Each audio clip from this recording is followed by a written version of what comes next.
Wanjiko Thika, who's a National Youth Caucus Chairperson, DCP. Karibu sana Wanjiko, it's good to have you on set as well. Much anticipation of the events of today. What is your opinion of what has happened so far? Because they say siku njema hujulikana asubuhi. So far, what you've seen advice about what has happened in Kalou, do you believe that this is siku njema? Yeah, I really think it's a good day, and it's also a pointer that the problem that we usually have is just politicians, because you can see the people are very peaceful, the people are very focused on what they just need to do today. They are just outside there to actually vote, and I think since 6 a.m., by the time we are getting to almost 10 and there are no instances, I think that is quite a good show, because at the end of the day, this politics should just be, at the end of the day, an opportunity to give the people a chance to just pick their leader, and just that.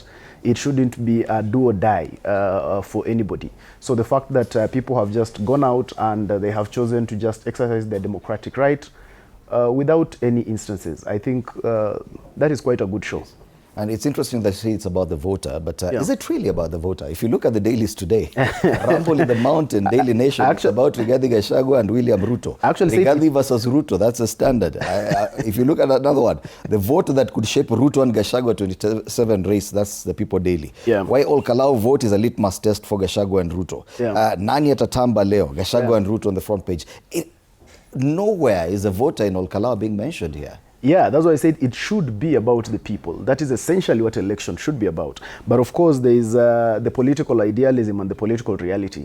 The political reality is that, of course, the die is cast in Kalou.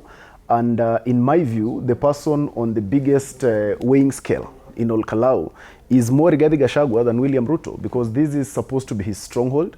And so this is him trying to prove that he is actually the perceived king of the mountain, as he has always called himself. So it is more about, this election should be an obvious win for DCP. And in my view, the fact that up to now it has not yet become obvious, to me it starts pointing to the reality that maybe the king is not as strong as we imagine. Let's wait for the polls to close at 5 p.m. The fact that we are waiting, that we are waiting, Fred, in a king's territory we don't wait. We should be able to know the obvious winner. The fact that it's not obvious, that simply shows you that it is not as smooth as it's being made to look like. Wanjiko, what do you think about this? Because so far we've seen everything has run on smoothly. Your deputy party leader was there, and even he sought to assure the voters that everything so far has been okay, no complaints, despite the fact that there are so many complaints days before the polling day.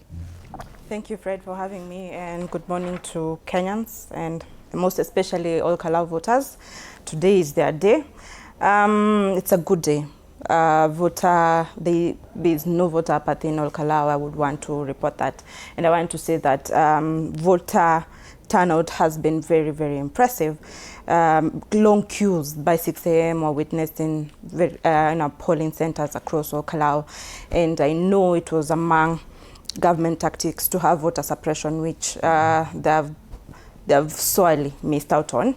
And we are grateful that the battle is now here. It's Rigathi versus Ruto, as the dailies say. And our kingpin today is going to win, and it's about time. Advice says that it's not as obvious. I don't know where he's getting his reports, but it has always been obvious who's the king of the mountain. But today, Kalou is going to show for real that Rigathi Gachagua owns the mountain. You've seen, he hasn't even stepped in Kalou, just to show that he is very confident in the work that DCP party officials have been doing, and there was no any alarm or any, he was very comfortable. Yes, he was the one who talked about some of the issues he anticipated, and one of them you've mentioned, voter suppression. There were even claims of buying of IDs. But looking at the turnout today, are we saying that probably that did not happen as had been anticipated by your party leader? Well, there were what we do as a DCP party is to do a lot of voter education information, and what we did is to alert the people of Kalou what the government is planning. And with that alertness, they were also very careful with how they engage UDA party and government officials. I want to report that even today morning, civic action was taken on somebody who was trying to bribe voters at St. Joseph's Primary, and voters are very, very keen this time round. The people of Kenya must be listened to, and as our slogan goes, Skiza wa Kenya, as DStv party. And I'm proud to say that I know today we are going to claim victory. Right. Afternoon is where michezo inafanyikanga, so we are very keen to Komacho. We are getting reports every minute from on ground. I think you've already seen screenshot of M-Pesa messages where this is an electoral offense. You can see M-Pesa messages coming from kwa niaba or on behalf of which we Mushina. Verify though. Yeah, we need to verify, but we have evidences, and I've even shared on my social media. You can be able to see. But these are already red flags that you are pointing and you are flagging to IBC. We are tagging IBC just to note that the electoral offenses that are happening. But regardless, we are not afraid. Tutachukua siku. Okay. Yeah, today is not a public holiday by any chance, and even the people of Ol Kalou still have to go about their businesses of the day. We've noted the kind of demographics, the demographic of voters that have showed up. Yeah. As early as 6 a.m. you could see elderly voters, the older generation were there, and the concern is where the young new voters, should we still anticipate that they'll come out later, or do you feel that these by-elections, the few we've witnessed so far, and even this one, do not really excite the younger generation? Yeah, it is something we have witnessed, and it's unfortunate, and it's across by-elections, and it's not just in Ol Kalou. It's actually across the country. That we see a lot of youthful exuberance on social media, a lot of energy of the young people on social media, championing what they would want the country to look like. But unfortunately, we seem not to see them in active participation of the real things that actually make a difference. And in my view, it's quite unfortunate. Yes, we can choose to bury our heads in the sand and keep thinking that some miracle will happen towards the election. But I think we need to speak more to young people to actually participate, especially the people who hold substantive offices, like my sister who is in charge of the Youth League of DCP, and others, that the youth conversation is something we really must be able to have. The media has also tried. I see even on TV47, you have a youth conversation every Friday.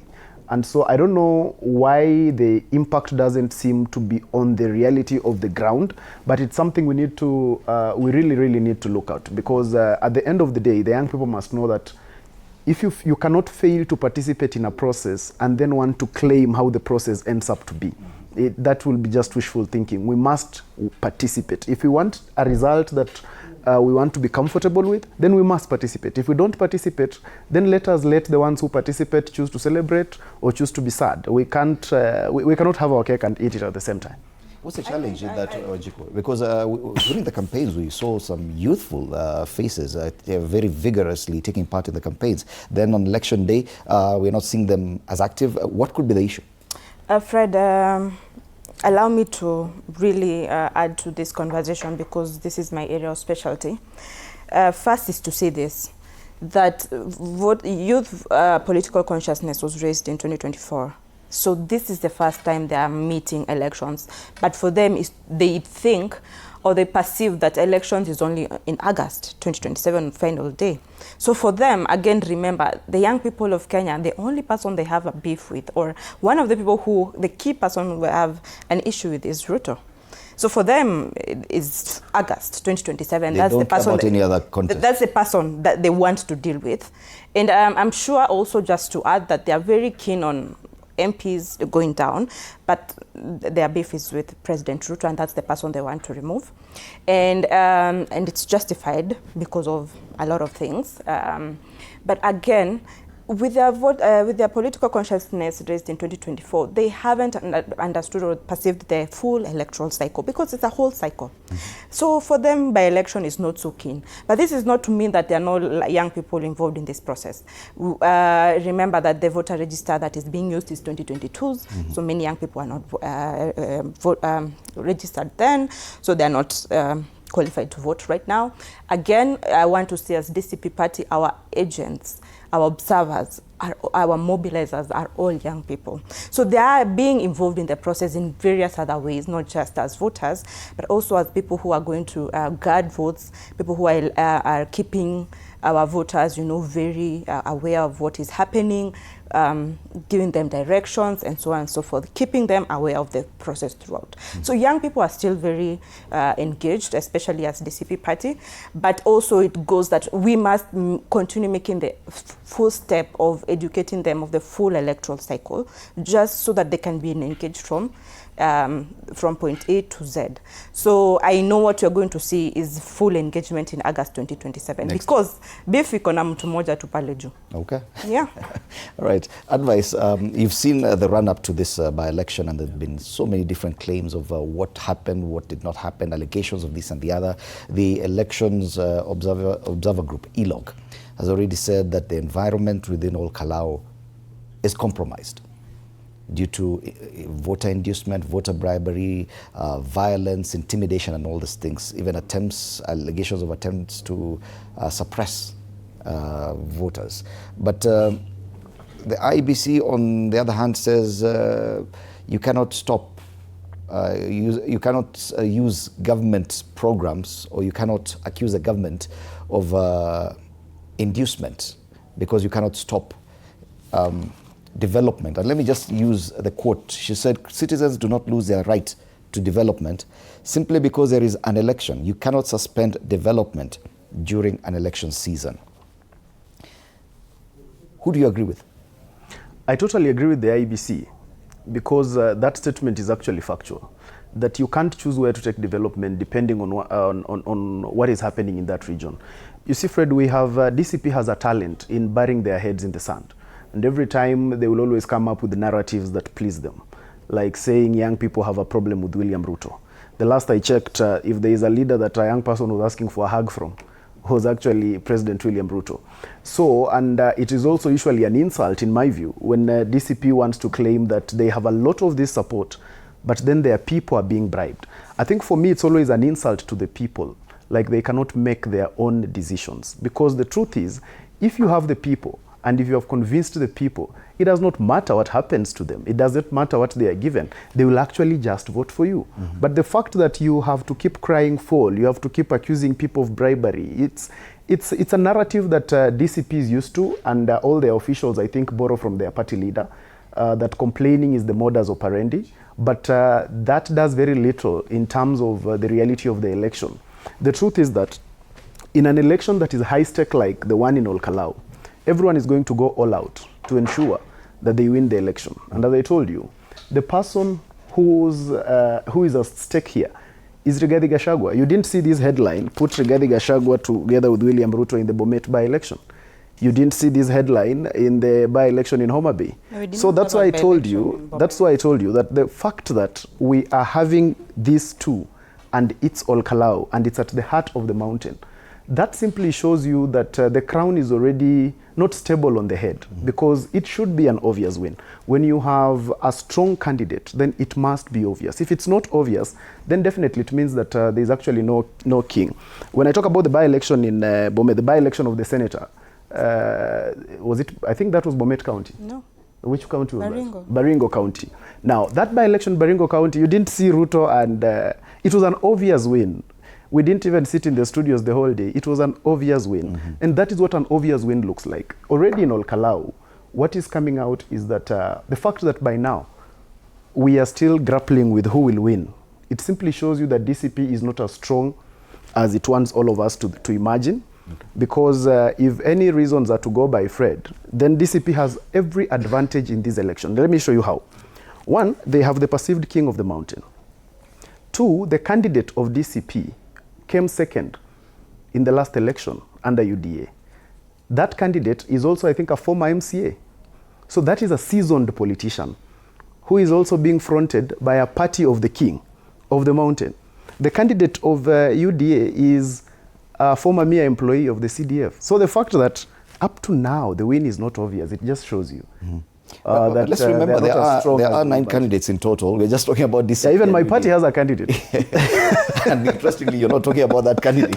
He's obsessed with this. Everybody is obsessed with this because he gets to show that even in our background, you see already DCP is heckling. Jubilee has no ground whatsoever.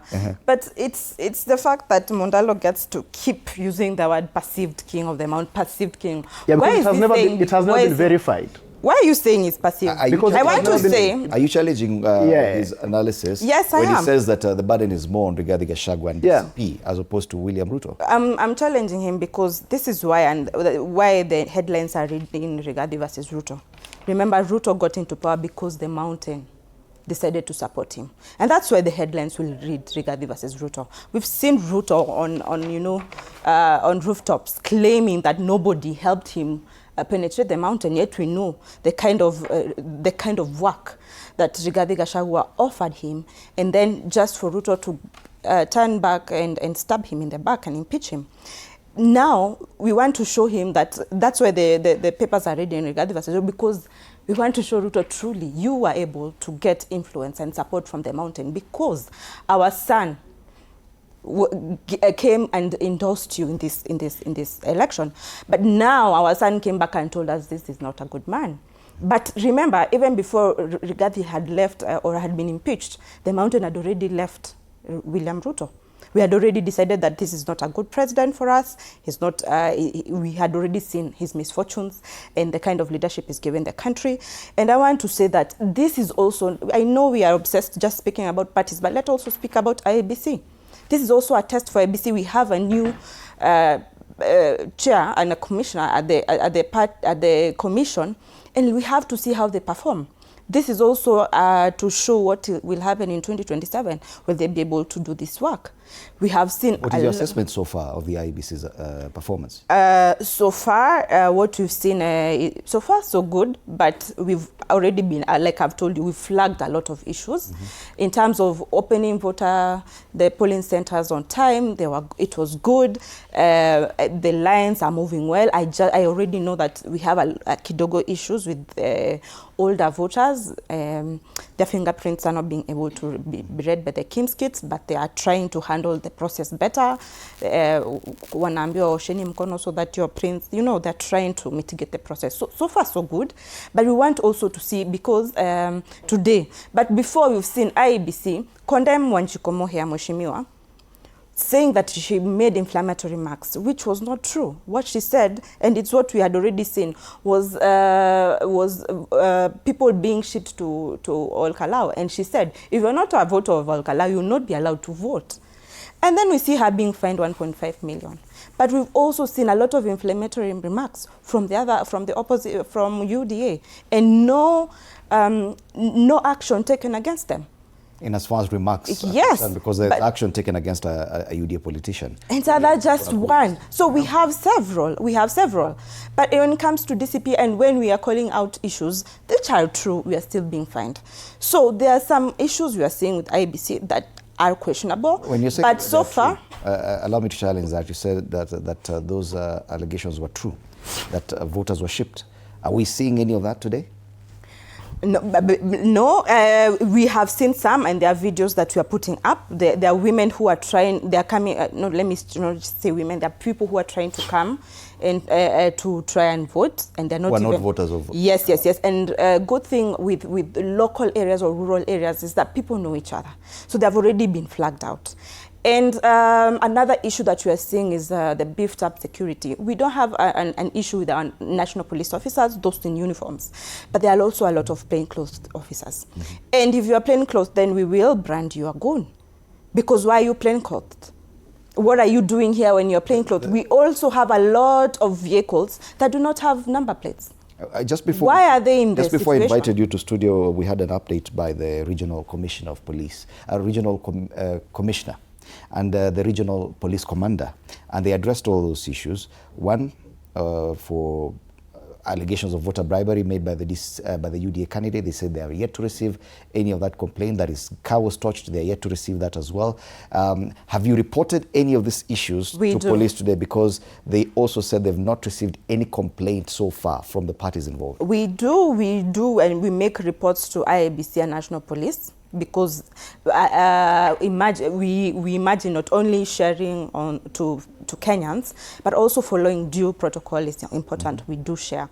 I want to say we also saw what happened to Mheshimiwa Kanini Kega as well, his attack. So there have been security concerns at the end of the day, but we hope that they do not interfere with the process. We want the government to allow voters in Kalou to choose what they want for themselves, and they have done the assessment, they have read manifestos, they have listened to them in rallies. Allow them to make true decisions for themselves without interference. Question, so far you've both said it's been peaceful and a commendable exercise so far. We hope that things stay the same. If they do stay the same and the process goes on cleanly, despite the complaints, do you see this as a potentially contest in court because of what many people alleged before election day? Advice. You know, Fred, most of the questions you're asking, Wanjiku, you're asking her questions of the future, because most answers will be determined depending on the win or lack of. Because after the loss of that election, then there are things that they will choose that happened, like voter bribery and all these complaints that they are doing so far. What is happening, and the complaints that I have seen, including the long letter by the DCP party leader, is that unfortunately they don't want to address the complaints from the legal perspective. Because you see, when there is a problem, you address it to DCI, you report to the police, for instance, or you go to the courts. But when you say that, for instance, cabinet secretaries have taken part in the election, but then you inform the IEBC, you are playing politics, because at the end of the day, nothing tangible can come out of it. And that's why you saw the police boss who was speaking, saying nothing has actually been brought to us. So most of the reality is that people are playing politics instead of just being realistic. So it's, in my view, laying ground properly, so that just in case you lose the election, then you have an array of things. You say the same for the UDA candidate, because he's the one who's complained today that there were instances of voter bribery. Yes. He's yet to report to police. That his vehicle was touched last night. Yes. He's yet to report to police. It is the same, Fred. It is the same, because the moment you make a complaint, the complaint becomes authentic when you actually report to the police. The moment you haven't reported to the police, then in my view, that is just political expediency.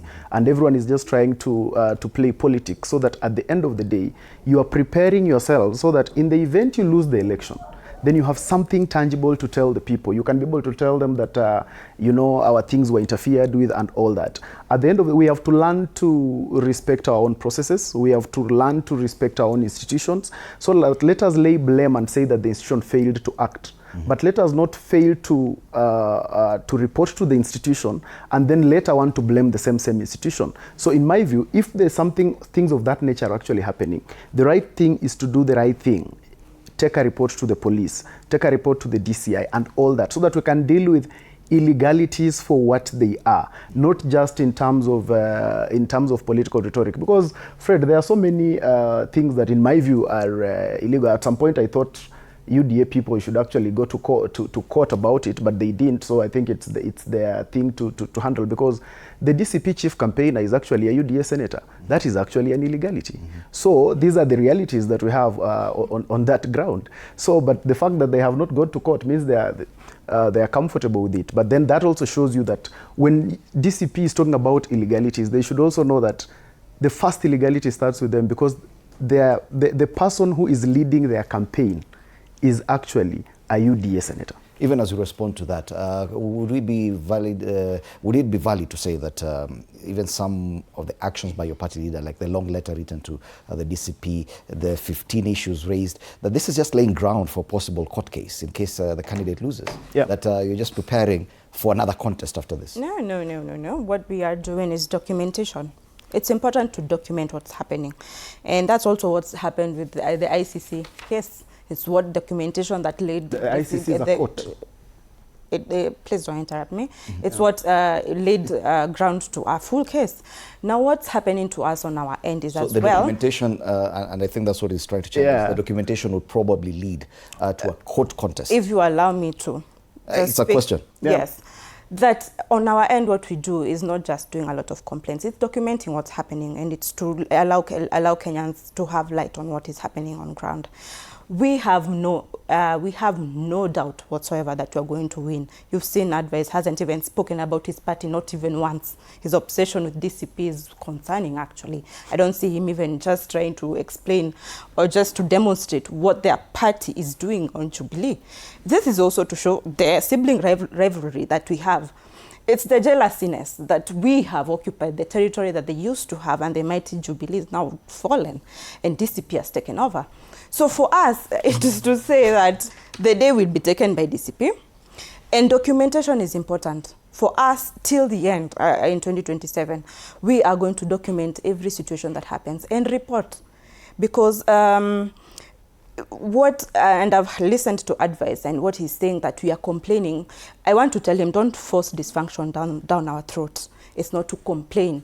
We shouldn't see what's happening and then sit back. We must alert Kenyans on what is happening. Voter bribery is happening. And I've just shared that we have messages of voters in Kalou receiving money. That's an electoral offense. And it is for us to document that and share. It's not a complaint. It is to share and speak about it. Because if we don't speak about it, then that is just accepting dysfunction in our system. So we haven't seen Jubilee even once speak about the voter bribery and manipulation is happening. Let's look at the investment that has been done by UDA and government. We have over 10 billion of investment in Kalou. And it's not because they love Kalou residents or development. They are here just to manipulate voters. We've seen even electric poles and transformers from Berenot being shipped to Kalou. That means that this is a system that does not want to see Kenya move forward, and is to keep voters very vulnerable. And then let's speak about even the gun politics that has been happening. We've seen what happened to Linda Mwananchi, even Irongo Kangata's driver being shot. Our DCP truck being in Gilgil, being obstructed and demolished in Gilgil. We haven't seen anything that has happened to Jubilee. Why? Well, because they're not formidable candidates, and actually I don't even think they'll be position 3. They might be 4 or 5. Wow. Because we even have a PM candidate who's also quite strong. I want to also report that our candidate will be voting at 10 a.m. at AIC, and we look forward to him voting. And it is our golden moment as DCP. Yes. And allow me, now that you've mentioned the other candidates, to mention their names. So the IEBC cleared a total of 9 candidates to run in this by-election. Sami Ngodho, DCP, known as Samuel Kamau. Abdullahi Hussein, Federal Party of Kenya. There's Kariuki Kamau, People's Renaissance Party. Samuel Mushina of UDA. Edward Madhenge of the Kenya Moja Movement. Rachel Njoroge, People's Democratic Party. And Wilson Kigwa of Jubilee Party. I believe that's a candidate for the Jubilee Party, Wilson Kigwa. Others are Stephen Wanyoike, National Liberal Party, and Edward Mushiri, Party of National Unity. These are the names and images of those on the ballot paper today. Yes? So far, we've only seen the UDA candidate Samuel Mushina vote. We are yet to see the rest. The DCP candidate is expected to show up at a voting station probably at 10 a.m. this morning. You were talking about issues of security and the Goonism, and now this brings me back to that Kofi Annan Foundation report, because a lot of comparisons have been made about what is happening in Kalou in this by-election and what we may anticipate in 2027. Yeah. But the fact that the report said we have an 84.1% chance of witnessing violence as witnessed back in 2007, what does that make you feel? It is extremely unfortunate. I looked at that report, and what came to my mind immediately was someone needs to start doing something immediately. Yeah, we need to start de-escalating the tensions in the country. We need to start making Kenyans understand that it is politics, it is the choice of a leader, it is not war. And we must start the conversations about being able to make Kenyans understand that you can never fight too much for a politician. At the end of the day, most of them, their interests are very, very personal. Towards the last election, at that time when I was still at the neck of the Jubilee Party, we came together with other youth leaders across the political parties and started a caravan that started campaigning for peace and walked across the 47 counties of Kenya, because we were able to see when the tensions started rising, and we felt it a responsibility upon ourselves, especially as the younger generation, to start having conversations about peace. And I think that really helped de-escalate the tension, and I think such initiatives need to start again, so that at the end of the day we don't pull. You can be able to see from All Kalou that the problem is never the people per se. The problem is never the people. The problem is always the politicians who want to pull each other left and right and then lie about the people. So in my view, it is the report really gave a red flag, and we should not bury our heads in the sand and just say it was just any other report. We must start doing something about it, especially the people who are in offices today, and even the civil society and everyone else who is within the political fold.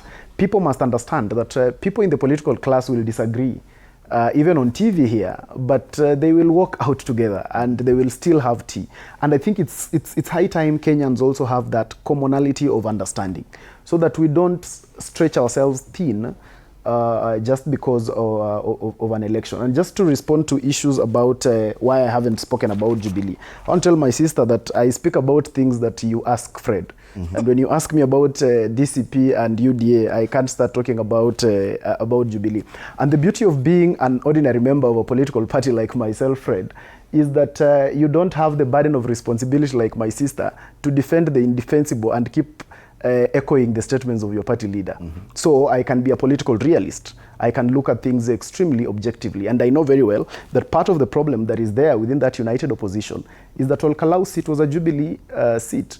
But they couldn't agree to field a Jubilee candidate the same way they did there. Yeah. Let's talk about that rivalry. Yeah, I can be united opposition. Well, why split the vote? Yeah, I wish I could finish. Yeah. Okay, go ahead and finish. Yeah, because you see, there was an agreement that this united opposition had, that in the event there is a by-election in any of the regions where one of the political parties is the one that has lost the seat, then they will come together and field the candidate of that particular political party.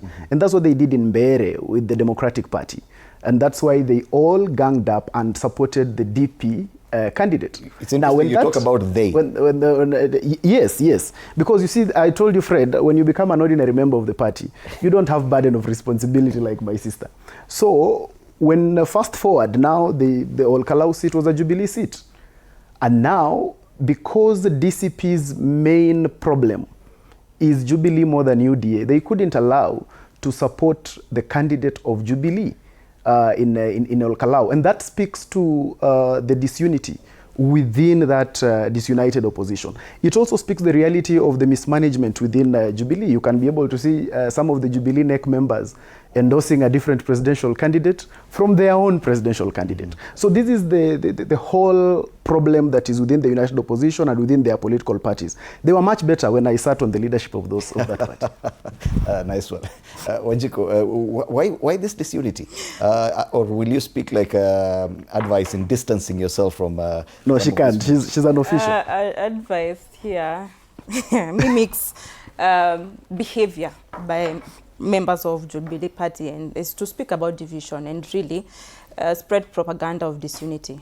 What we did, and what is usually one of the criterion to decide who to support or which party to support, is usually we do online on-ground polls and surveys to understand who's the leading candidate, and we pick up from there. That was done as is a criterion, and I understand Advice doesn't have access to such information because he's an ordinary member. I'm a NEC member and party official, so I know that that we did surveys to understand who's the leading candidate. And let us just say and point out that when the late MP, Honorable Kiaraho, died, we didn't see Jubilee there. Advice didn't even go for his burial. Neither did the party leader. Ordinary members sit in the crowd. Neither we did not see you post a photo. You hold up, but you didn't. Then why didn't your party leader also, deputy party leader or party leader, attend? But DCP showed up for Honorable Kiaraho, as is the spirit of united opposition, and we were there. We were the people who showed up. So gradually we went on ground, we were campaigning. They also had the opportunity to campaign. And then we did the surveys, and our candidate was the front runner. So in order to protect the united opposition territory as well, we had to now move with the candidate who's the front runner, because there's no need to pick somebody who's position 4 or 5. And we moved forward. So it was Jubilee's then mandate to step their candidate down and support DCP. But as you hear, and this is how members of Jubilee speak. Ordinary members. They, and some who are also, at you know, party positions, they really are struggling with the fact that DCP has already taken over and they are now a latter party. But it is okay, because even when DCP fenced Mount Kenya, Jubilee was inside. So sibling rivalry is okay. Will you feel aggrieved if at all the Jubilee candidate gets a margin that would have covered for your win? For me, I feel like, I will feel aggrieved, because it shows that they really are not a team player. Okay. I feel like Jubilee refuses, and advice here refuses to agree or come to the fact that we need a united front if we are to beat Ruto. No pressure on him. He's an ordinary member. Yeah, exactly. But thank you for the defense. He should be among people who are speaking and pushing Fred. for team player, being team players. Okay. And again, I want to say this.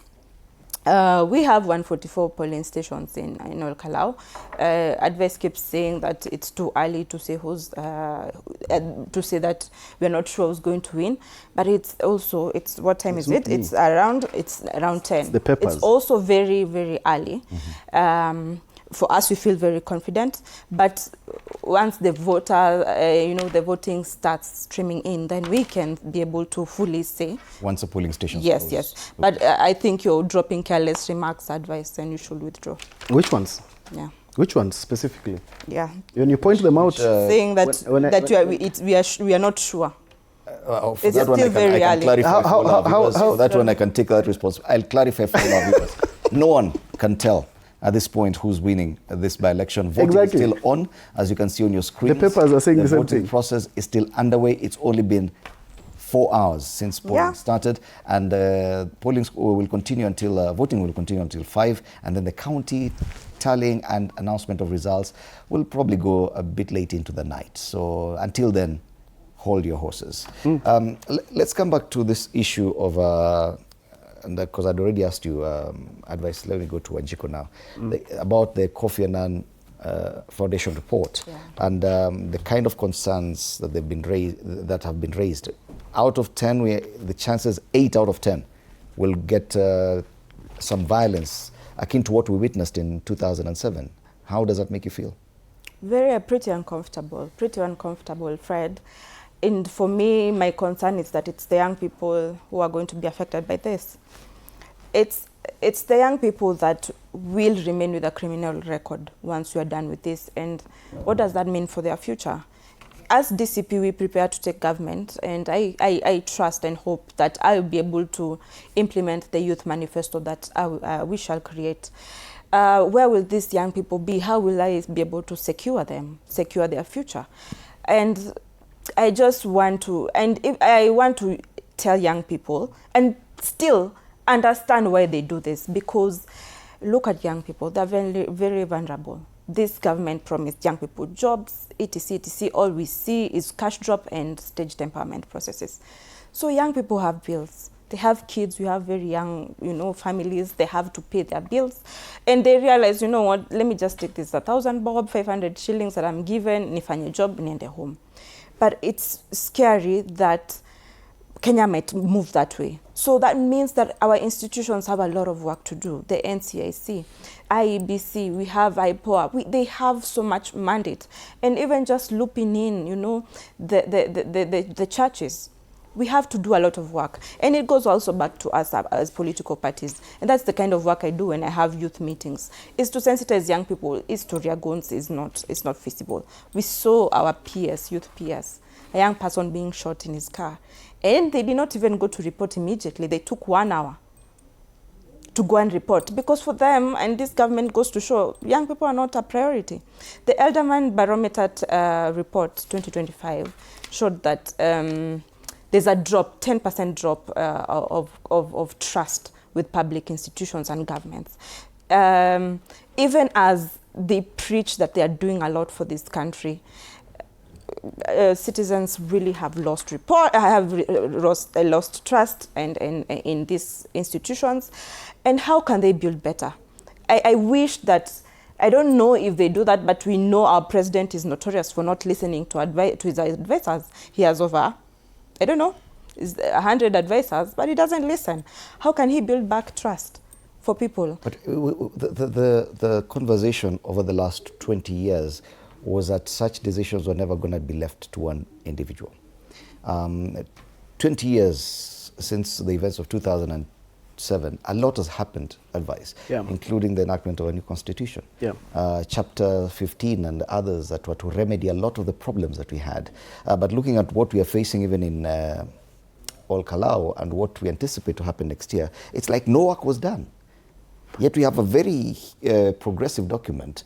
Are we saying that one individual can water down an entire constitution? It is impossible, Fred. It only happens when you are doing political expediency, that I've told you politicians do when they want to avoid responsibility.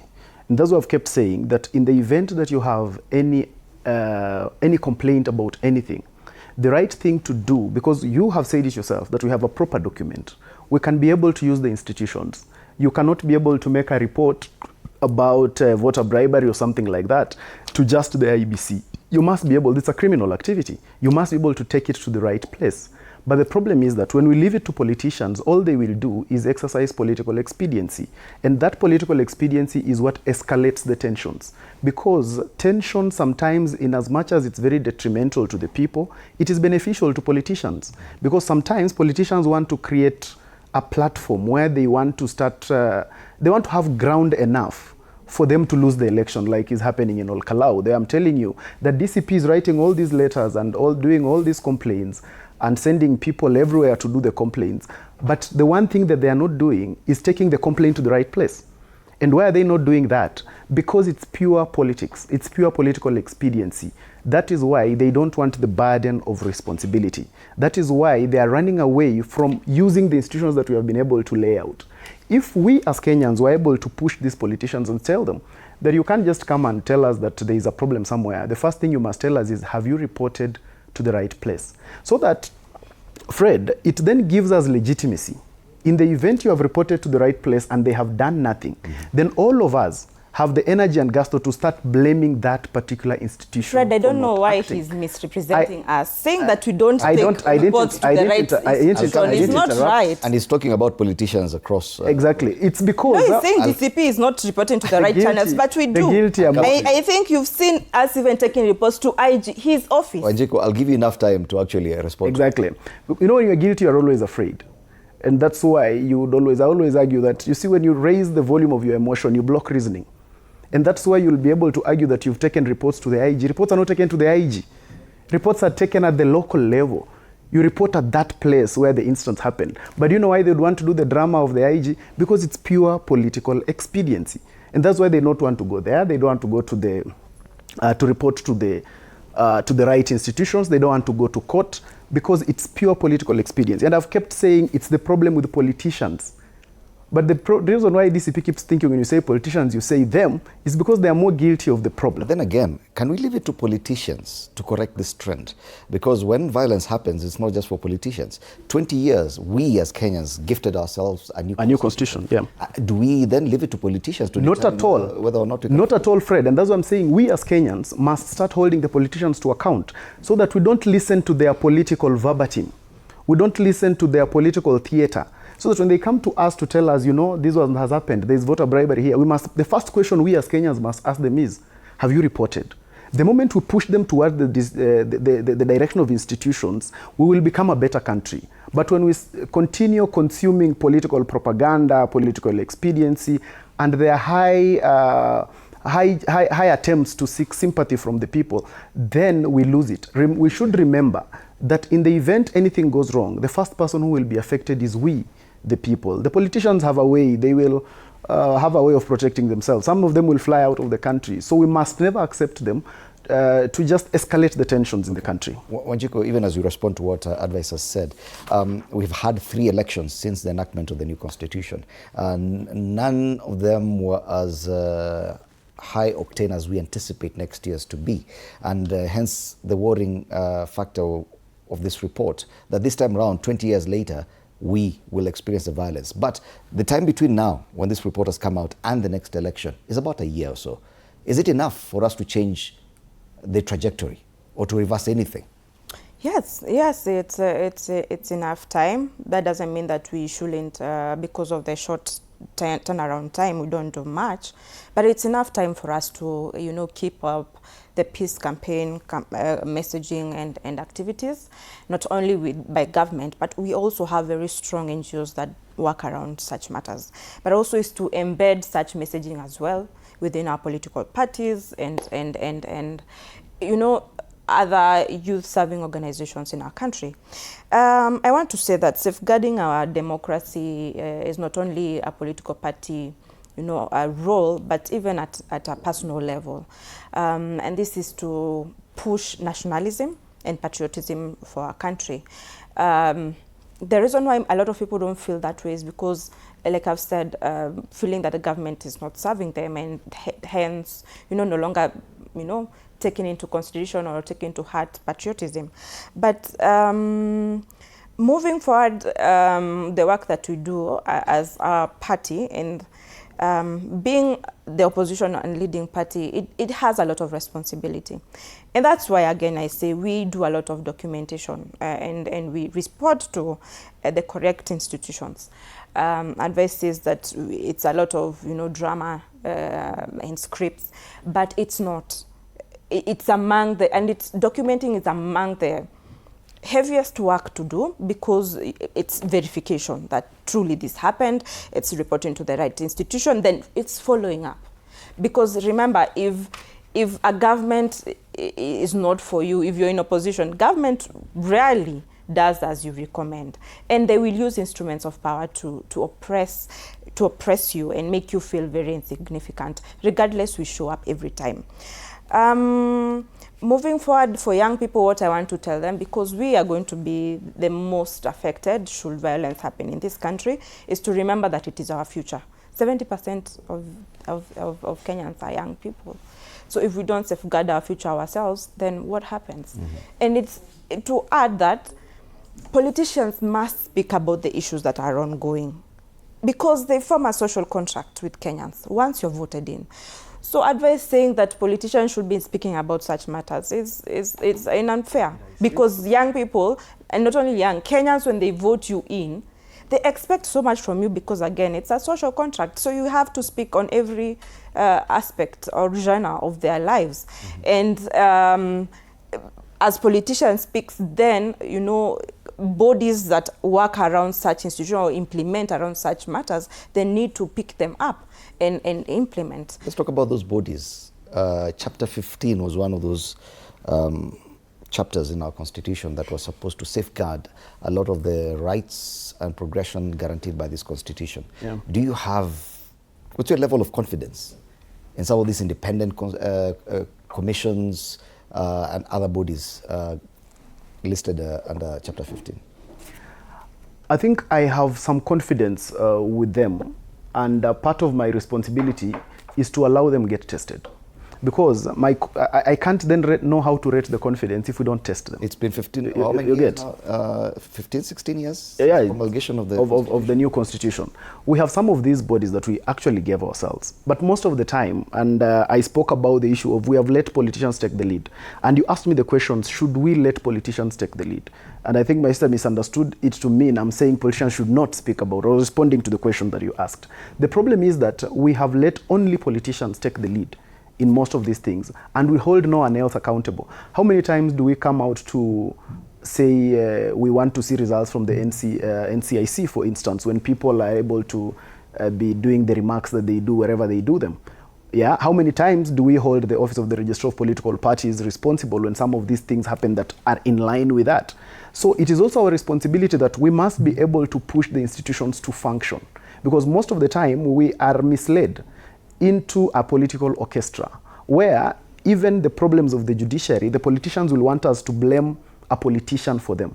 That's why it is good theater and a musical orchestra when they keep telling you, for every problem they will tell you, no, Ruto. The problem is Ruto. For the problems of the people who have not received justice from the judiciary, they will tell you the problem is Ruto. When there is inflammatory remarks, again, they will tell you the problem is Ruto. Why will politicians tell you that? Because they want to gear you towards an election. Their objective is an election, and that is it. But when we become more sane and more objective, we'll be able to ask and say, wait a minute, when we are talking about the problems of delayed justice, Fred, then we'll be able to ask the questions to the judiciary. When we ask the questions to the judiciary, they will start being moved to function. When we ask about the questions of the inflammatory remarks that we are seeing here, yes, there has been action that the IEBC fined them. But can't we also task the NCIC? Because it's a whole commission. It's there, and it has all these commissioners. They must be able to do something. We anticipated that the election would be self-sustaining, that it can take action by itself, that us Kenyans, we covered ourselves in these blankets. Now we are happy, we're just waiting. Then this blanket fails? Yeah, because you see, Fred, we can't sit and wait because those institutions are our responsibility. We gave ourselves the institutions, so they are our responsibility. So we must be able to ask for accountability from them. We gave ourselves those, the same way we give ourselves politicians. Today, Kalou is giving themselves a member of parliament. So after they do that, they must hold him to account. So we can't be able to have commissions that we don't hold to account. We must be able to push them and hold them to account. Unfortunately, most of us in Kenya think the only person we should be holding to account is a politician. No, we must be able to hold. Actually, some of these commissions, we pay them more than we pay the politicians. Yeah. All right. Where do you think the gap is, Wajiko, when it comes to these institutions and commissions that we thought would be the remedy so as we don't find ourselves where we found ourselves in 2007? I think let me say that we assume and expect them to be independent, but they're not really independent. They're an arm of the executive. And that is where the problem comes in. There's a lot of reporting that to ESCC, to IPOA, to NCIC, but they don't buy it. They don't buy it. But maybe I do, and I want to extend my thought process to say, if you get a full direction from executive, you as a commissioner, what can you do, really? If you want to implement, but you are unable to. I remember when I was Should we expect the IBC to respond like that? It's an independent commission. We don't. We really don't. And that's why we keep flagging up these issues. We keep flagging up these issues because IBC even gave us a budget that they need. It's a very huge budget. We give and advice. Crazy I agreed with advice that some of these institutions get more money or get more funding from the public purse than our politicians, but they don't buy it, and that's the problem. Where that's the disconnect. I remember when I was being tried for terrorism at Kawa law courts. I remember ODPP. When I was standing in that cage. That's the wrong road. On the other end of the court, I remember being able to see ODPP's phone, and he was chatting with a senior politician, and he asked him, "Have you done as we agreed? Are they going to prison?" And he said, "Done." So you can see how influenced they are. They are independent, but get to do the executive's bidding. So it is unfortunate. We can do as much and call them out but they are not playing their part of safeguarding democracy, safeguarding Kenya, and also being accountable to a public purse. My concern is, fine, we may talk about politicians, but is it a fault within the Constitution that we thought this one would be leak-free? No, it's then the influence still manages to seep through. It's not a fault of the Constitution because, again, remember that Kenya actually is really blessed with very good Constitution, even policies. It's the implementation where the disconnect comes in. Because if we can't implement what we have on paper, then the country won't function as it's supposed to be. So if you become president of this country and you have your team, you must also allow institutions to function, to vote. And that's why this country is not functioning. I hear our president runs all ministries. It's a one-man show. How did we get there? I hear. It's a one-man show. He's the one who's running all ministries. That's why our cabinet secretaries are. You have seen president akiongea maneno ya kunini ng'ombe, medication and veterinary work for the cows. Early last year, he will speak about every other issue in this country. You will see him distributing water funds. And that is the work of the Ministry of Youth. He's doing the work of the Ministry of Agriculture. He will move across, even the blue economy, you will find him there. That is the problem. If we don't allow our ministries, state departments function independently. And that's the question I'm asking. How did we end up back there? Because we were saying that we do not want our president to be the all-knowing, the everything for us. Yeah. And that constitution was meant to remedy that. Yeah. Then now we're saying we're back there? I can't say we are actually back there, Fred, because the people who make us think we are back there are politicians. And you can be able to see that they take a very good brief, because even if you want to talk about institutions, DCP must talk about William Ruto. Because at the end of the day, the brief is that you must always remind people about William Ruto, because we want to run away from the reality of issues. Our institutions have been tested before. I can't say they are foolproof, but I can be able to say that sometimes we have been able to see them give us results. I was in the previous administration when we came up with the BBI initiative, which was brought down by our courts. Our courts have been able to annul an election before. So we can't say that our institutions are just useless. We are having police officers today who are facing prosecution by IPOA. Yeah, we are having a lot of these that is happening. We have had our courts annul elections even at MCA level and at MP level and all that kind of thing.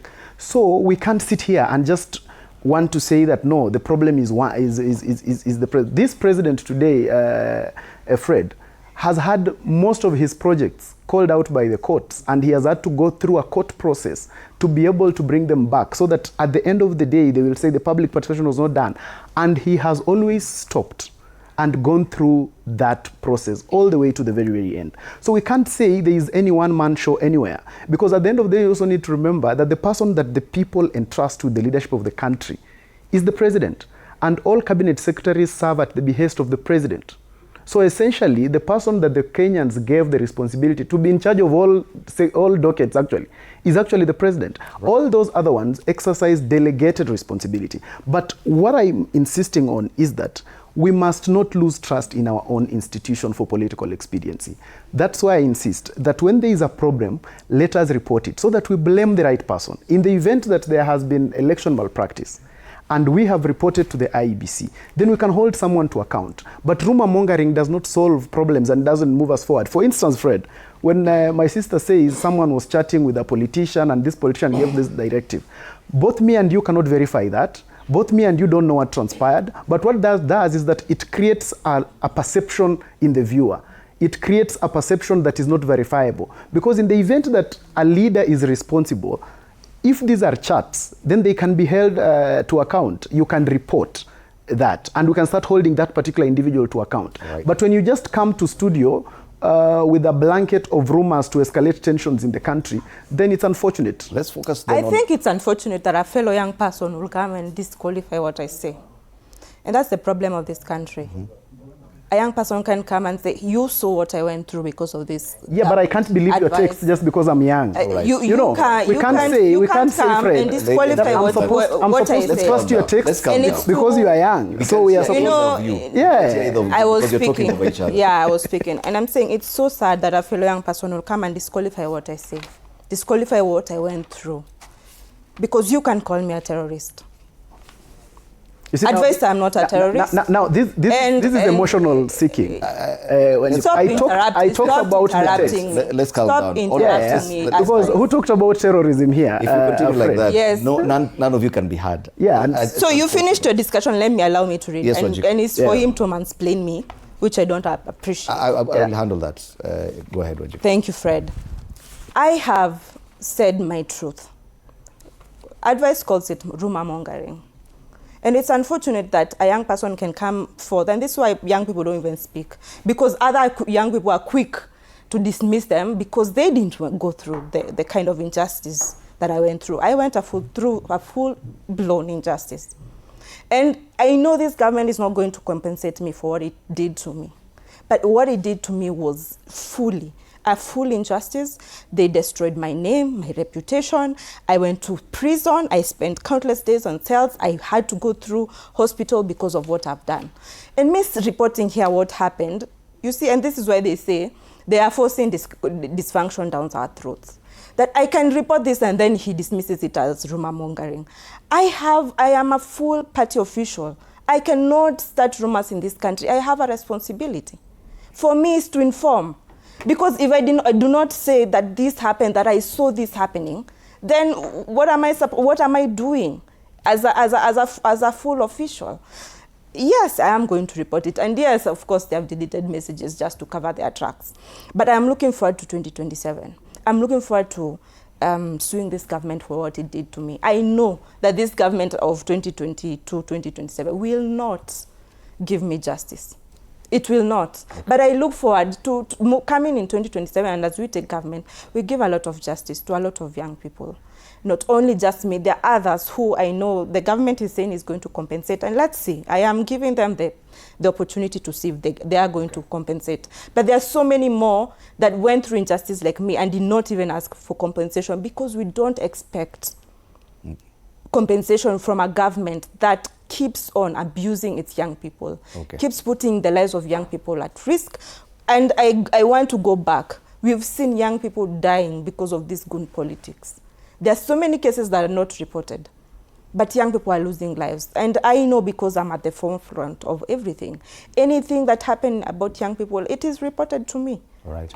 And I now want us to focus on the issue of Gunism. I don't want us to go back, because I don't want us to personalize this discussion. Let's focus on Gunism. And who can we blame for this advice?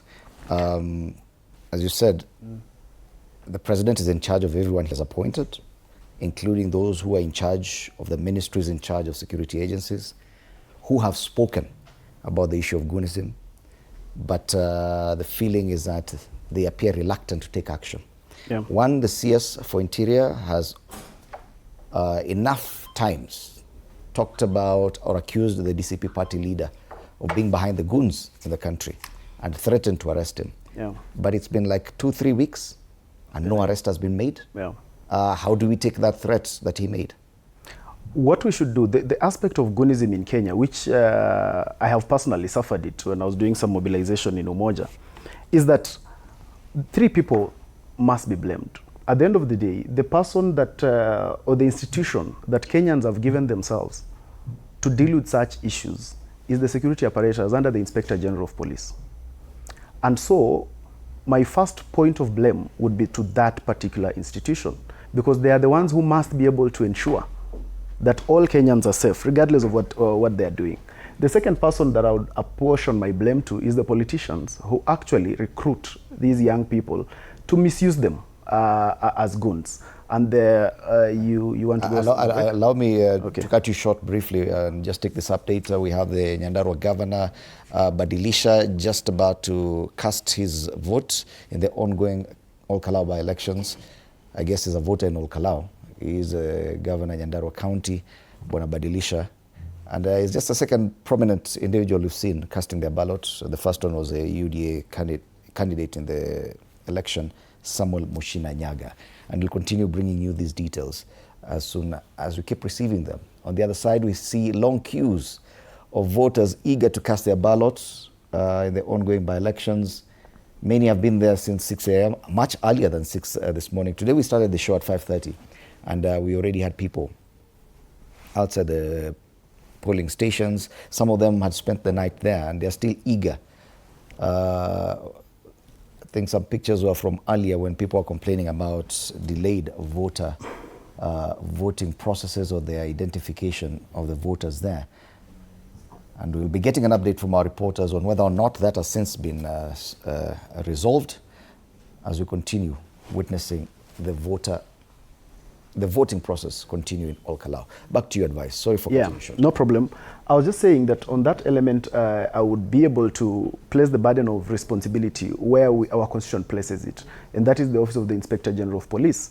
It is them who must actually protect all of us. And the second person that we must blame for the goon culture in Kenya that is cropping up and almost becoming unmanageable in my view is the politicians who actually do the business of recruitment of the young people to misuse them just because they cannot be able to afford a livelihood here and there. And unfortunately, the third person that I'll lay my responsibility of blame, though with the risk of being very, very unpopular about it, is we the young people. Because at the end of the day, this is criminality. And these things will lead us astray. Because we the young people must desist from being recruited into this. And we must desist from politicians and people who want to give us an excuse to exercise a crime. Because we have people who will want to give an excuse for it and say the young people are being recruited because of unemployment. It will make a lot of sense on camera. But the problem is this, Fred. After it makes a lot of sense on camera, at the end of the day, when you are arrested, it is you as a person who is going to face this problem. And in weird circumstances, we have seen others even die. So why should we be able to lose young people? So we must be able to tell our young people that let us try as much as possible to desist from being used by politicians, because at the end of the day, politicians are only exercising things for their own expediency. And just to finish that remark, I'll again say that we can't gaslight the country. And it cannot be that we are supposed to trust you because you are an official of a political party. We must be able to talk about stuff that are provable and verifiable. So that at the end of the day, we can't say all of us are supposed to trust you. Why? Because you are an official of DCP. But we also have officials of Kalou. We also have officials of 87 political parties. We have government officials. We can't trust people just because they hold positions. We can only have a substantive conversation as a country if we lay burden of responsibility to institutions. And that's why, as I support the issues of things happening, and I was extremely against the issues of arresting young people on such terrorism charges, and that I did. But then we can't say that because you have told us that you saw a text, so all of us must trust you, and on the basis of you are an official of a party. I don't believe so. And I don't want us to go back to that conversation. Yeah. I want us to focus on this issue of goonism. I've not heard you talk about the position that the CS for Interior and the PS hold in this conversation, because they've talked about it themselves. Yeah. And yes. expressed their authority over it and their intentions to do a few things. Yes. But I've not heard you either. Yes, let me just comment on that. Mm-hmm. I think those promises are too many. Action needs to be done, because the burden of responsibility rests with you. You have been given the office. The idea, I'm against the idea of threats of we will arrest, we will charge, we are about to get them. I think that is not what Kenyans put officials in office to do. Kenyans need to see action, because the culture of goonism is becoming, and one of the reasons why I'm totally against that thing is because the most affected people are actually young people who are in election. Because it makes election too expensive for a young person. Because a young person doesn't even have enough money to print posters. Now you want a young person to start having money to hire security. Where will they get this kind of money? So security infrastructure does not exist to promise people, and it does not exist to try and scaremonger. It exists so that it can be able to act. If Rigathi Gachagua is guilty of mobilizing goons, he should be arrested. If a member of parliament at UDA is guilty, they should be arrested. This is not a question of which political divide people fall, because at the end of the day, we have a country to protect, and we can't be able to exercise political expediency on the account of the security of the republic. All right. Yeah. On this issue of goonism, Wanjiku, what's your feeling? Are we just making noise for the sake of it? 1 year to the next general election. This is one of the issues that the Kofi Annan Foundation report quoted, that the rising tension and the continuous use of militia, which we now call goons, could be part of the problem next year. I am very concerned and worried about the trajectory that we're taking as a country. And you see, with violence, then that means that young women and young people will not participate, because violence moves towards voter suppression and also participation, election participation. that means then we won't have many young people vying for office, that we won't achieve our dream, our overarching dream of representation. And if we look at our leaders today, they don't reflect the population, its population, and because we had a lot of voter apathy in 2022. But now that young people are very awake, they're looking forward to participate in 2027, and that's why we've seen campaigns such as Nico Kadi being very successful and very influential, because young people are looking forward to 2027. But with the gun politics and the militias, then that shows that young people will be afraid to come out. Women will not run for office. Women will not participate in elections. Then 2027 again, it's leaders that do not reflect the true voice of Kenyans. And then we'll have the same feeling, young people rioting, because protest culture also has become very common in this country, because again, that's how people feel that they're listened to. Then we'll have people even now attempting to even wataingia State House. So if we don't tame gun politics today, then it has a cycle that will wind down to, or it will snowball to voter suppression in 2027 and non-participation from the special interest groups. I also want to say that because gun politics came into play fully well within this electoral cycle in 2024 when young people tulifanya maandamano. And at first it was serving government, because we've seen police work hand in hand with guns. We've seen police protect guns. And I've been in spaces where we've been attacked by guns and police were there and they were protecting them. When I was in Kariobangi North, I was in charge of Kariobangi North by election, and we won. And when we were doing our Thanksgiving ceremony in PCA, actually we were tear gassed inside church. When we came out to try and run away, goons were there ready to attack us. So we've seen them in Witima, we've seen them in Kikuyu, you remember our Kikuyu rally. So we've seen them work hand in hand in police. But today, the same people in Broad-Based are being affected by this issue of goons. The other day I was in studio with Honorable Aladwa, and as we walked out, we met him being waited by goons. So he had to rush out to run away. So we are seeing that the people who introduced the goons to work for them are now biting them back. Because for a goon, it's who pays me. So whoever is going to be able to afford me, I do not, they have no loyalty. Their loyalty is to money. And again, young people are vulnerable. So they have to, their loyalty will be to money. So now government has to tame this because it's also biting them back. But we've seen CS Murkomen, who now is very obsessed with my party leader, Rigathi Gachagua, is always on TikTok speaking about him. We want to see him do a firm work about these governments. We've seen accusation done to PS Raymond Omolo by politicians who say they have sent goons to attack them in Kisumu. We saw Otsotsi, what happened to Otsotsi. We've seen Professor Ojenda being also accused of supporting goons. So politicians are really anchoring, or they're the point person to the whole mess that you're seeing with goons. But politicians, most of them don't care about young people. For them, it's about themselves. And the more we have young people falling into this gonism, then the more we won't have young people being in decision-making spaces, like the county assemblies and parliament. And this time, I voted in 2022, and this time in 2027, the public has more confidence in young people.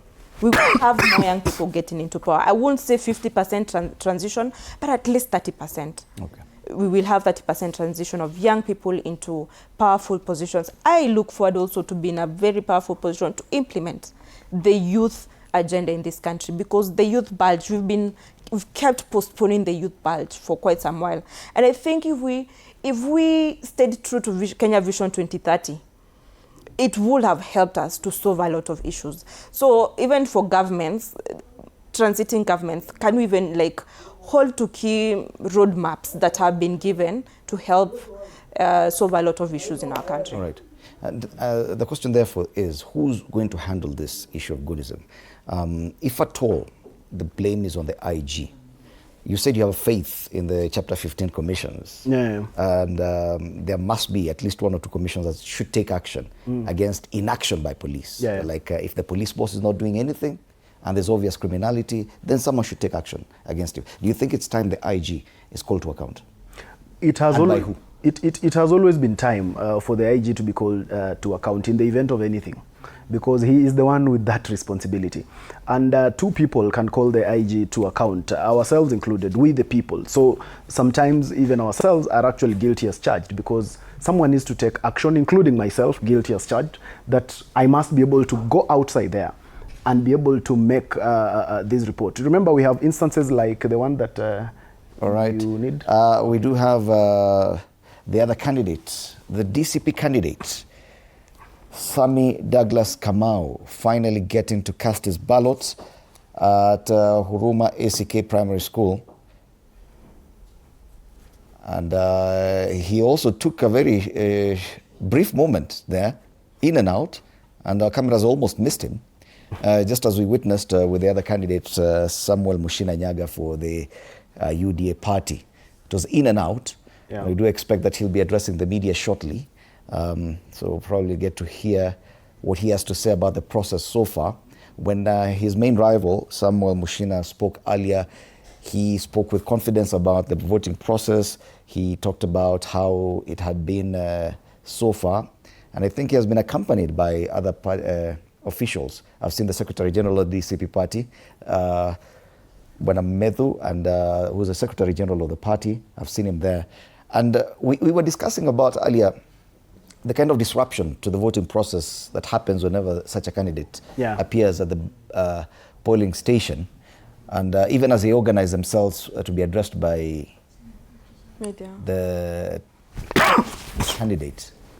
There's a serious issue when some of these candidates and their popularity, they show up even for a brief moment. Let's talk about that briefly.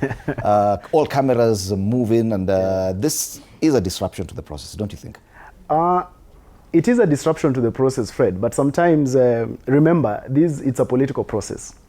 And sometimes, whereas you would, from the outside, you would think it's pure disruption, sometimes it's those people themselves that are excited to actually see their person voting. I have been to polling stations before and I've run before, and these people will be the ones to actually get out of the queue and say, no, let Mheshimiwa vote first. So sometimes, looking from the outside, you might really feel that it's a disruption. But from what I've seen that DCP candidate there do, I've just seen him walk in, vote, and actually move out. I haven't seen him cause any disruption per se. And I think, and when the people move to have, remember, it's not him asking to address the media. It is the media asking him to address the media. So it really can't be called a disruption. Yeah, so I think in my view, both of the candidates have really done well in terms of not being dramatic about their voting. Where it becomes disruption, Fred, is when someone wants to walk in with a battalion of 1,000 people escorting them to come and vote. Now that causes a lot of confusion, because most of the people even escorting them sometimes are not even voters in that place. They are imported people. Now that becomes total disruption. But in the event where I see the candidate just walk in, vote, and there is a bit of commotion, there will always be a bit of commotion in an election, especially when one of the leading contenders walks in. You can be able to see even in that photo, we have so many people behind him, yet he's the one who is supposed to be addressing the media. I'm sure he hasn't called them, but they are there because they're just excited about their candidate per se. Yeah. Let's listen to the candidate who was just voted. His name is Sami Douglas Kamau.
Well, for the record, my name is Sammy Douglas Kamau Waweru, the DCP candidate for this by-election on Kalou constituency.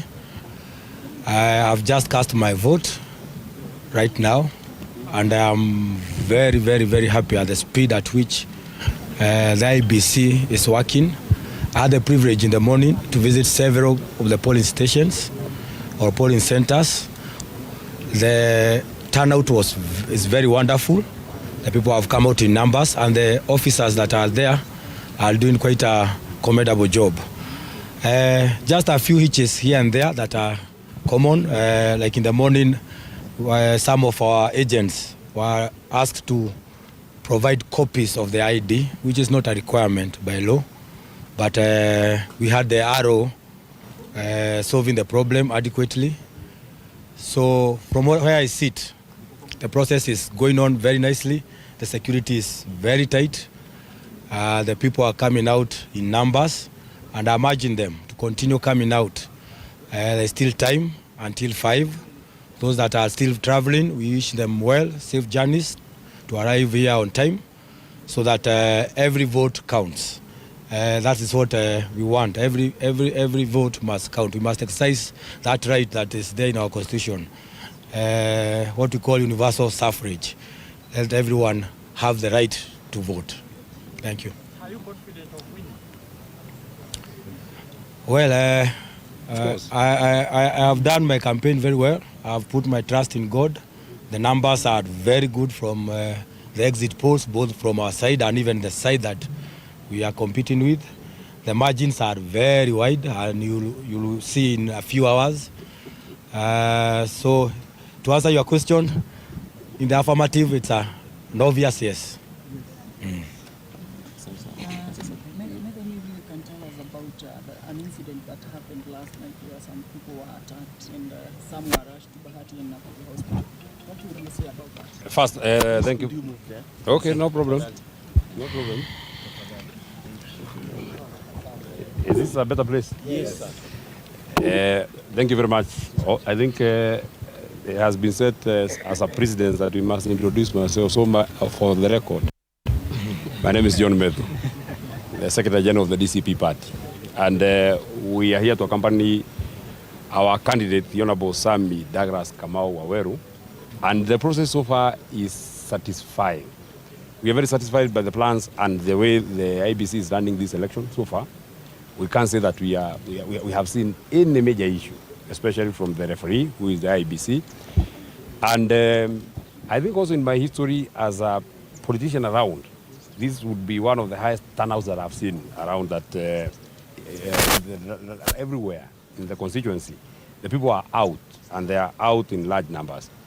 The only issue that I want to say is to urge our people, please come out and vote early. The process is very seamless. You've seen that all the people who are getting in there, they are spending very few minutes and they are out. The process is quite fast. And so therefore, you have no reason of saying that I'll wait at home until the queues are whatever.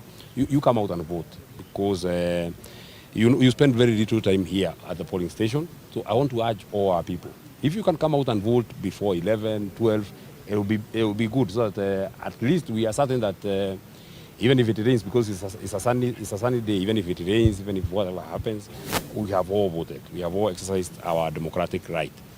Let me say this, finally. The people are very calm. You can see that everywhere the people are very calm. There are incidences here and there, of course, obvious bribery from the people that we are competing with, which is, I mean, it's neither here nor there.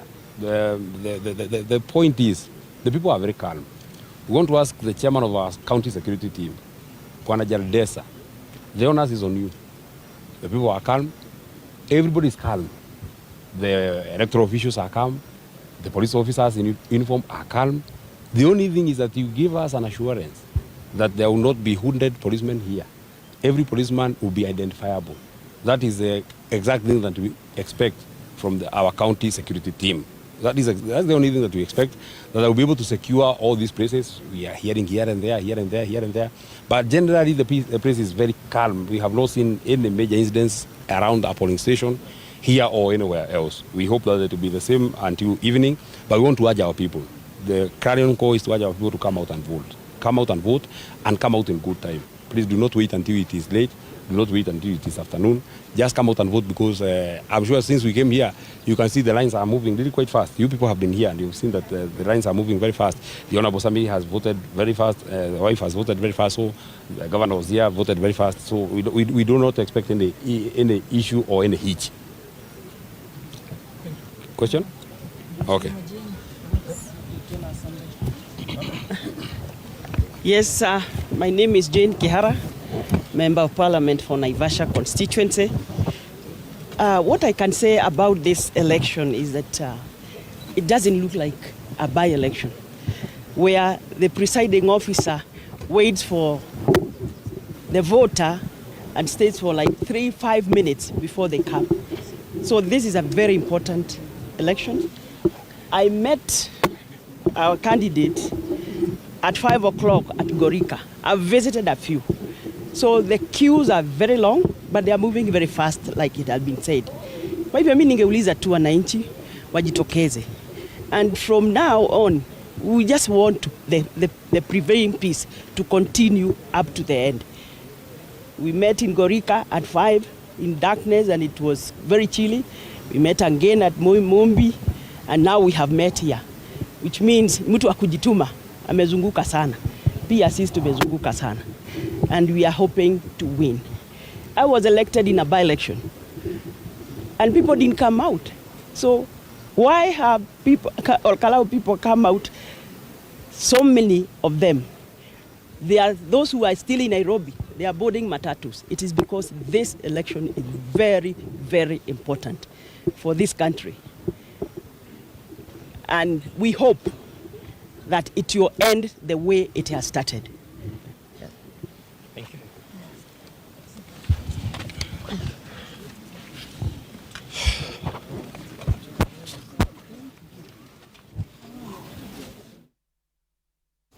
All right, there we've just seen some officials of the DCP party giving a briefing after their candidate, Sami Douglas Kamau, cast his vote in the ongoing by-election in All Kalou. So at least we have two candidates who we've witnessed voting. The first one was Samuel Mushina Nyaga, who voted at the Huruma Comprehensive School. And now we have Sami Douglas Kamau Waweru, the DCP candidate who has just cast his ballot, accompanied by his wife, and the DCP Secretary General, John Medho. Also with them were other members of parliament, including the Member of Parliament for Naivasha. All right, so we continue with this discussion, and because our time is almost done, we have about 10 minutes to go. Yeah. There's so much we could have talked about. We've talked about the security, but even as we come to a close, the level of confidence in both candidates and all people who've spoken so far, everything is going on so well. So the kind of anxiety that was there before, everything has changed. Wanjiko? It's important to note Jubilee candidate hasn't voted yet. Sijui ame give up. Mama. Oh, we do have a schedule of all of them. He should have turned out early to give his people morale, but our juice, yes, our. So I want to say that matters are being handled on ground. I receive intel as the day is going by, and things are stable for now. We hope that it continues that way throughout the day. I'm grateful to see our candidate Sami Ngodo has already voted, and as you've seen, Fred, there was not a lot of shebang. It's just in and out. I like when Baba was alive, ataingia na watu natoke na watu wote.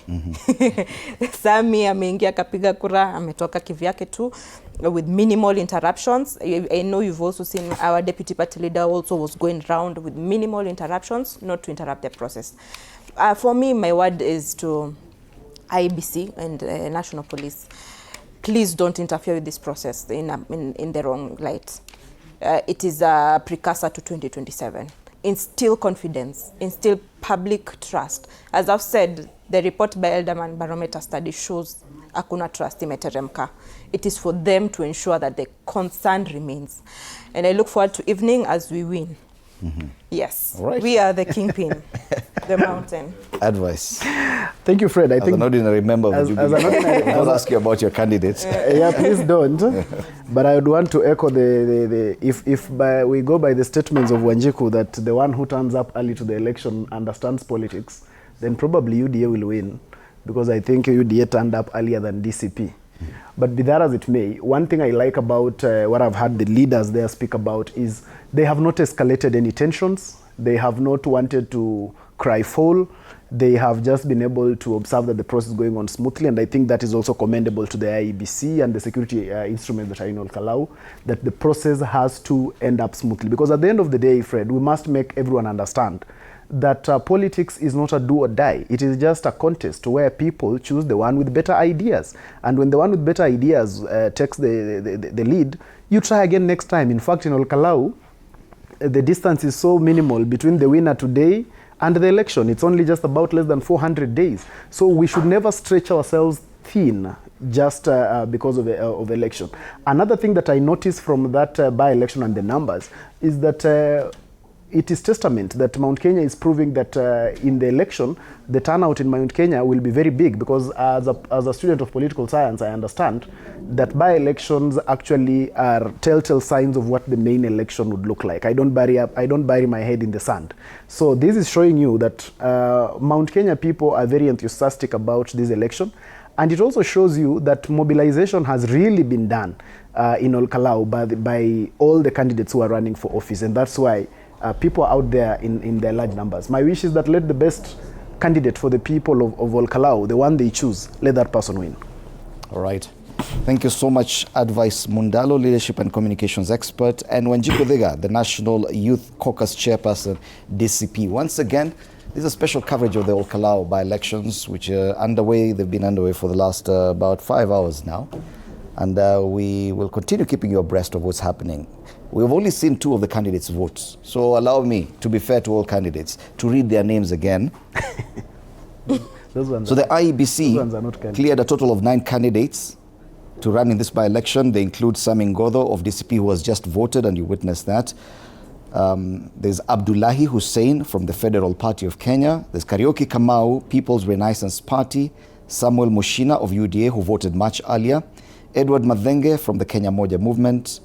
Raphael Njoroge of the People's Democratic Party. Wilson Kigwa of the Jubilee Party. Others are Stephen Wanyoike, National Liberal Party, and Edward Mushiri, Party of National Unity. If you look at the dailies today, you'd think the other 2 candidates, Rigathi and William Ruto, but I guarantee you the 9 are the ones I've just fed. All the papers are talking about it being a rumble in the mountain, Rigathi versus Ruto, what it means to Rigathi and Ruto, and all these things. Yes. I need to give way to my colleague, Andrin Kilemi, aendeleze habari hizi kwa lugha ya Kiswahili. And our focus still remains on Kalou, this 16th day of July 2026. My name is Fred Ndimuli. Good morning.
Naam, mtazamaji, karibu kwenye